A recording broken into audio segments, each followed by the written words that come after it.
व्यतिथिलाई थिति बसाल्नलाई हामी आएको हो क्या बुझ्नुभयो नि काम गर्नलाई पहिला त्यो त पार्टीले निर्णय गर्नुहुन्छ नि त मन्त्री कसलाई राख्दाखेरि सक्षम हुन्छ म त अझ स्टुडेन्ट जस्तै छु होइन मैले अझै पढ्नै बाँकी छ लर्निङ साना जसलाई पनि हुन्छ भाइ तपाईँलाई नि होला मन्त्री बन्नु पर्दैन हो सोझो आशिका तामाङ एउटा तामाङको छोरीलाई चाहिँ अब धेरै उल्ली बुल्ली बनाइरहनु भएको छ आशिका तामाङलाई बोल्न आउँदैन यहाँ आउँदैन त्यहाँ आउँदैन भनेर अब त्यसकै लागि क्लास लिन राम्रोसँग लिइरहेको छु मैले तपाईँहरूसँग राम्रोसँग बोल्नको लागि त्यही त त्यसकै लागि हामी चाहिँ अब आज जुन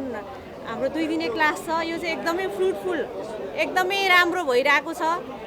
मलाई यही पिर थियो म धादिङ क्षेत्र नम्बर 1 मा सबैजनालाई धन्यवाद घरमा गएर धन्यवाद दिन जाँदाखेरि मलाई चाहिँ किन होइन कस्तो डर थियो भने नयाँ यो देशमा चाहिँ प्रधानमन्त्री मात्रै नयाँ होइन कि धेरैजना सांसदज्यूहरू नयाँ हुनुहुन्छ अनि मलाई चाहिँ अब कसरी मलाई गाइड कसले गरिदिनुहुन्छ होला भन्ने लागिरहेको थियो तर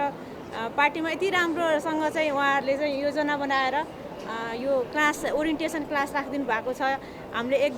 एक अर्का सांसदलाई पनि राम्रोसँग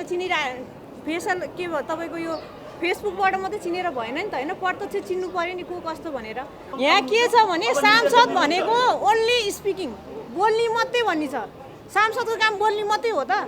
वा एक्सन ओरिएन्टेड नभए यत्रो दुःख गरेर जनताले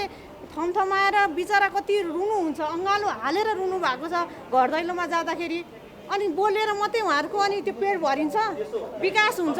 तपाईँहरूले जस्तो सोधिरहनु भएको छ नि एकदम सजिलो छ उत्तर दिने ठाउँमा चाहिँ अलिक जवाफदेही हुने ठाउँमा चाहिँ अलिकता गाह्रो हुन्छ र सुशासन भनेकै जवाफदेही ठाउँ रहेछ क्या